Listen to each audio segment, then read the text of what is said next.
This festive season, meet all your financial goals. Crystal Finance व अजीत माखीजानी लाए हैं आपके लिए personal loan offers, instant disbursal, easy hassle free process, door step process, जिसके लिए आपको चाहिए सिर्फ आपके बिजनेस का turnover. Contact us today for personal loan offer. Town Darshan news, समाचार ही नहीं विचार भी। उल्लासनगर के आरटीआई कार्यकर्ता मोती दुसेजा को षड्यंत्र के तहत फंसाने के आरोप में पुलिस ने कुछ समय से विवादों व चर्चाओं में रहने वाले तथाकथित बिल्डर अजीत भाटिया, अशोक बजाज, सलमान शेख, अमन व आसिफ बानो 5 लोगों को गिरफ्तार किया था। इनमें से अजीत भाटिया, अशोक बजाज, सलमान शेख व अमन को सोमवार तक पुलिस हिरासत में भेजा गया था। आज फिर उन्हें कोर्ट में पेश किया गया। न्यायालय ने वकीलों की दलीलें सुनने के बाद आज पेश हुए अभियुक्त अजीत भाटिया, अशोक बजाज आदि को मजिस्ट्रेट कस्टडी में भेजने का आदेश दिया, जिसके बाद इन अभियुक्तों को जेल भेजा गया। इस विषय पर आरटीआई कार्यकर्ता मोती दुसेजा, एडवोकेट गोपाल भगत व एडवोकेट पूजा छाबरिया ने मीडिया से बात की। मामला ऐसा है कि सर 2015 से और 2010 के बीच से मैं एक लड़ाई लड़ रहा था नकली सनद के बारे में, जिसको मैंने उजागर किया 2017 तक लड़ के। उसमें एक केस मैंने उजागर किया जिसमें एफआईआर कराने में मैं सक्षम हुआ। उसके बाद उसी वक्त दौरान मुझे 9 से 10 केस और मिले थे जिसमें अजीत भाटिया शामिल था। मैं अजीत भाटिया को नहीं जानता हूँ, ना अजीत भाटिया से मेरा कोई व्यक्ति विशेष मामला है, पर वो एज लाइक भूमाफिया जैसा काम करता है, जिसका मैंने उदाहरण उसके जो ये सबूत हैं सब मैंने गवर्नमेंट प्रशासन को दिए हैं कि भाई किस तरीके से वो ये बड़ा रैकेट चलाता है, किस तरीके से ये काम मोडस ऑफ अपॉर्चुनिटी वो कैसे इस्तेमाल करके सरकारी ज़मीनों के पहले नकली पेपर बनाता था, रिकॉर्ड रूम में डालता था, सरकारी कर्मचारियों को मैनेज करके फिर वो शासकीय ज़मीनें हड़प करता था। प्राइवेट लोगों के साथ मिलकर बहुत सारे लोगों ने इसको काम दिया है। एक मशहूर दलाल है जो इसका माल बेचता था, मैं उसका नाम अभी डिस्क्लोज नहीं करता हूँ, मैंने गवर्नमेंट को लिख के दिया है। उसके बाद वो लड़ाई चलती आ रही थी। फिर उस बीच में इसने मुझे धम दिया, पैसे की ऑफर भेजी। मैं कहीं मैनेज नहीं हुआ तो मेरी झूठी कंप्लेंट करने लगा खंडनी विभाग में कि मेरे से खंडनी मांगता है, मैं और हमारे शहर के लॉ ऑफिसर के खिलाफ, दूसरे कार्यकर्ताओं के खिलाफ। मैं वहाँ पे भी हम लोग नहीं थके, फिर इसने झूठा षड्यंत्र रचा ये मुझे फंसाने के लिए। तो उस षड्यंत्र में आज ये खुद ही फंस गया। मैं जब तक फंसा तब तक मुझे नहीं मालूम था प्रॉपर ये आज पुलिस इसको किस माध्यम से ढूंढ के लाई है, वो आपके सामने आ चुका है। ये जो केस है इसमें यानी अजीत भाटिया ही मेन है कि इसके पीछे और कोई और है? सर अजीत भाटिया अकेला नहीं है, इसके और साथीदार हैं जो मैं आपके माध्यम से पूरी पुलिस प्रशासन को हाथ जोड़ के नम्र विनती करता हूं, सर उनको बाहर लाइए। ये अकेला नहीं है, इसके साथ बहुत सारे बड़े बड़े मगरमच्छ है उल्लासनगर के भूमाफिया इसके साथ जुड़े हैं। ये अकेले की ताकत नहीं कि इतना बड़ा कटकारस्थान कर सके और मुझे अंदर डाल सके। मैं हाथ जोड़ के पुलिस प्रशासन रिक्वेस्ट करता हूँ कि सबको बाहर लाइए, सिर्फ अकेला ये नहीं है। सर ये जो केस है इसमें आपने अभी बताया कि जो सनद का मैटर है, तो इसमें महसूल के कोई बड़े अधिकारी भी शामिल है क्या? बिल्कुल है, जगत सिंह गिरा से, जिसके खिलाफ मेरी लड़ाई चालू थी सुप्रीम कोर्ट में। सुप्रीम कोर्ट का मेरा डेट था 30 जनवरी। 29 जनवरी को मेरे ऊपर अटैक हुआ। मैं वहाँ पे फॉलोअप नहीं कर पाया प्रॉपर सुप्रीम कोर्ट में, वहाँ से मार्गदर्शा से हटाने के लिए। और ये अजीत भाटिया का आप कॉल रिकॉर्ड डिटेल निकालेंगे तो गिरासे का अच्छा दोस्त है, गिरासे से उसकी अच्छी बातचीत है। ये दोनों मेरे से ज़्यादा परेशान थे इस मामले में, और सारे लोग भी भूमाफिया परेशान है, उससे सबसे ज़्यादा ये दोनों परेशान थे। इसके लिए इन्होंने कटकारस्थान किया है पूरा मिलकर, इन्होंने मुझे फंसाने का मेरा पूरा शक है। और अगर पुलिस डिपार्टमेंट और डिटेल्स में अंदर जाएगा, डीसीपी साहब और जाएंगे तो जगत सिंह गिरासे भी खुद ही बाहर आएगा उसके अंदर। ये अभी आपकी मांगनी क्या है पुलिस डिपार्टमेंट? सर मैंने हाथ जोड़ के बोला, मैं डीसीपी साहब से, सीपी साहब से, डीजी साहब से हाथ जोड़ के नम्रन करता हूँ, सर ये भूमाफियाओं का राज चल रहा है इधर बहुत बड़ा, उस पर आप आइए, रोशनी डालिए, देखिए, बहुत सारे पुरावे सबूत है मेरे पास, मैं आपको देना चाहता हूँ। सर मुझ जैसा आम आदमी यहाँ तक पहुँच पाता है तो सोचिए उसको हटाने के लिए क्या क्या करते हैं, तो इनके हाथ कहाँ तक जाएंगे। अभी आपके ऊपर यानी आप ये सब सनद घोटाला बाहर निकालते हैं, वहां से आप हटे, इसके लिए आपके ऊपर आर्म्स एक्ट डाल के हो गया है। आगे अगर आपके ऊपर कोई हमला होता है तो इसके बारे में आप कुछ पत्र व्यवहार करेंगे प्रशासन से? सर इसमें कोई दो राय नहीं है, जो जिस लेवल पे जा सकते हैं, पहले खंडनी का खोटा गुना दाखिल करने के लिए आ गया है, धमकाया, नहीं डरा, आर्म्स एक्ट तक दाखिल कर दिया, तो मुझे मरवाने में वो कितनी देर लगाएंगे सर? मुझे और मेरे परिवार को इन सभी लोगों से धोखा निर्माण हुआ है। शासन और प्रशासन भी इसमें शामिल है। मैं पुलिस डिपार्टमेंट से हाथ जोड़ के नम्र विनती करता हूँ, मुझे और मेरे परिवार को कुछ भी हुआ उसकी जिम्मेदारी इन सबकी रहेगी सर। पर मैं किसी से डरूंगा नहीं, रब मेरे साथ है, मैं किसी से नहीं डरता हूँ, पर मैं लड़ूंगा जब तक मुझ में आखिरी श्वास है। देखिए, ये एक बहुत ही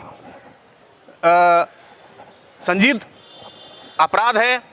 इस अपराध में एक अजीत भाटिया नाम के जो एक विकासक है उल्लासनगर में, उनकी मोडस ऑपरेंडी मतलब काम करने का तरीका ऐसा है कि वो लफड़े की जगह खरीदते हैं और रेवेन्यू ऑफिसर को ब्राइब देकर उनके डुप्लीकेट पेपर बनाते हैं और पेपर बनाकर वो जगह पे बिल्डिंग बनाते हैं। ये उनका धंधा है। तो ऐसे ही जब इलीगल काम वो कर रहे हैं, इलीगल एक्टिविटीज़ कर रहे हैं, तब कुछ पत्रकार, कुछ समाज कार्यकर्ता, कोई बिजनेस राइवल जब उनको विरोध करता है तो उनको डराने के लिए, उनको चुप बिठाने के लिए उनके ऊपर वो झूठे केसेस करते हैं। आज तक उन्होंने कई झूठे केसेस किए हैं। जैसे मैंने अभी बताया कि CR नंबर 28/2012 ये मुर्तुजा बच्चन नाम के पत्रकार के खिलाफ किया था और उस केस में FIR दाखिल हुआ था, मगर पुलिस ने जब डिटेल में इंक्वायरी की तो केस झूठा निकला। वैसे ही 2022 में CR नंबर 413 भी चिराग के ऊपर, चिराग उनका एक बिजनेस राइवल है, उनके खिलाफ किया था। उसमें भी पुलिस ने पूरा तपास करके एक केस झूठा है ऐसा साबित किया है। और एक बार उन्होंने झूठे पेपर देकर एक प्लान पास किया था नगर पालिका में। उस समय के जो नगर रचनाकार थे गुलगुले साहब, उन्होंने पास किया। बाद में किसी पत्रकार ने उनको डॉक्यूमेंट के साथ ये साबित किया कि अजीत भाटिया ने दाखिल किए हुए सारे पेपर बोगस है, तो उन्होंने वो प्लान कैंसिल किया। तो चिढ़कर उसके खिलाफ भी अजीत भाटिया ने केस दाखिल करके उनको 1 महीना अटक किया।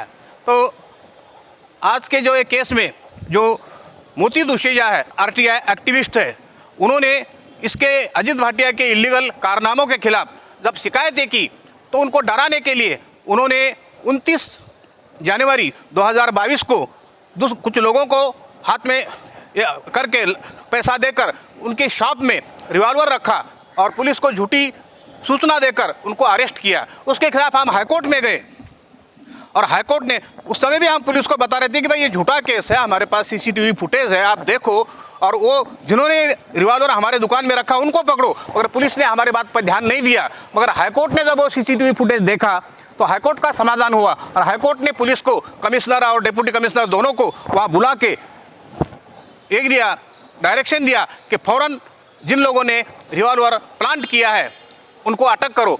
तो ये अटक हुआ है। अब तक कितने आरोपी अरेस्ट हुए हैं और आगे भी और होने की संभावना? अभी तक 5 आरोपी अटक हुए हैं और भी इसमें जिस जगह से या जिन लोगों ने इनको रिवॉल्वर सप्लाई किया वो भी इसमें आरोपी है। उनकी खोज पुलिस कर रही है, तो आरोपी और बढ़ने की संभावना है। अभी तक 5 आरोपियों को अटक किया है। इस पर पुलिस की भूमिका पर भी सवाल उठ रहे हैं, उस पर क्या कहना है? देखिए, पुलिस की भूमिका पर तो शुरू से ही सवाल उठ रहे हैं। हमको जब मोती दुशेजा को जब अरेस्ट किया था तब हमने पुलिस को बोला था ये झूठी केस है, आप अलग एंगल से इन्वेस्टिगेशन करो, मगर पुलिस ने ध्यान नहीं दिया। हम हाईकोर्ट में गए, हाईकोर्ट में भी उन्होंने झूठा एफिडेविट दाखिल करके ये मामला रफा दफा करने की कोशिश की, मगर हाईकोर्ट का समाधान नहीं हुआ। हाईकोर्ट ने बोला कि तुम्हारा जो एफिडेविट तुमने दाखिल किया है वो उससे हमारा समाधान नहीं हुआ है, तुम या तो खुद इन्वेस्टिगेशन करो नहीं तो हमको कार्रवाई करनी पड़ेगी। तब जाके डर के मारे इन्होंने इन लोगों को पकड़ा है। तो पुलिस की भूमिका के ऊपर तो मैंने आज अपने आर्गूमेंट में भी बताया कि पुलिस ने ये जो केस दाखिल किया है, जो जुना CR है 29 जनवरी 2022 का, उसी CR में इन लोगों को अटक किया है। पुलिस का काम था दूसरा नया CR दाखिल करके, अपराध दाखिल करके उसमें इन लोगों को अटक करना, ये पुलिस का काम था। पुलिस ने जो सेक्शन लगाया है 193 वो भी गलत लगाया है। किसी को झूठे केस में फंसाने का प्रॉपर सेक्शन है 211, और पुलिस ने गलती की है। ऐसा पुलिस की बहुत सारी गलतियां हैं। आज कोर्ट में पुलिस ने 7 दिन का PCR पुलिस कस्टडी मांगा था मेरे क्लाइंट का, अजीत शंकरलाल भाटिया का और अन्य आरोपी लोगों का, बट कोई भी ग्राउंड्स जस्टिफिएबल नहीं था। आर्ग्यूमेंट्स एंड ऑब्जर्वेशंस के बाद कोर्ट ने उनको मैजिस्ट्रियल कस्टडी में लिया है, MCR में लिया है। PCR के दौरान कार और मोबाइल रिकवरी हुआ था मेरे क्लाइंट अजीत शंकरलाल भाटिया का। उसमें भी कोई भी ऐसा एविडेंस नहीं आया है कि मेरे क्लाइंट का कोई भी कनेक्टिविटी है ये ऑफेंस से। जो आर्म्स एक्ट और महाराष्ट्र पुलिस एक्ट के तहत दर्ज हुआ था 29 जनवरी 2022 को।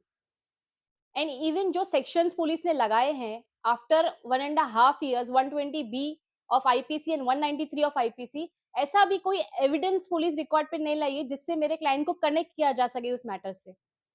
I have already moved bail application for my client Ajit Shankarlal Bhatia, and now the matter is kept for say of the investigation officer to it. Ajit Bhatia पर आरोप लग रहे हैं कि वो इस तरह से लोगों को फंसाने का कार्य पहले भी कर चुके हैं। इस तरह के आरोप लग रहे हैं, उस पर क्या कहना चाहेंगे? जो भी एलिगेशंस मेरे क्लाइंट अजीत भाटिया के ऊपर है वो टोटली फॉल्स स्टेटमेंट्स हैं जो कोर्ट के सामने दी गई हैं, और ऐसा कोई भी मैटर्स उनके ऊपर फाइल नहीं है। MI की 32 इंच LED आप पा सकते सिर्फ 7,000 रुपए में, और गोदरेज की सिंगल डोर फ्रिज आप पा सकते सिर्फ 8,000 रुपए में। चौंकिए मत, ये सब पॉसिबल है क्योंकि कोहिनूर इलेक्ट्रॉनिक्स चला रहे हैं 50% कैशबैक ऑफर जिसका नाम है 10 का दम।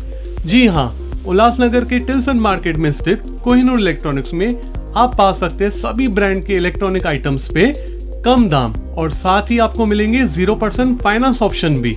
तो आज ही आइए कोहिनूर इलेक्ट्रॉनिक्स उल्लासनगर।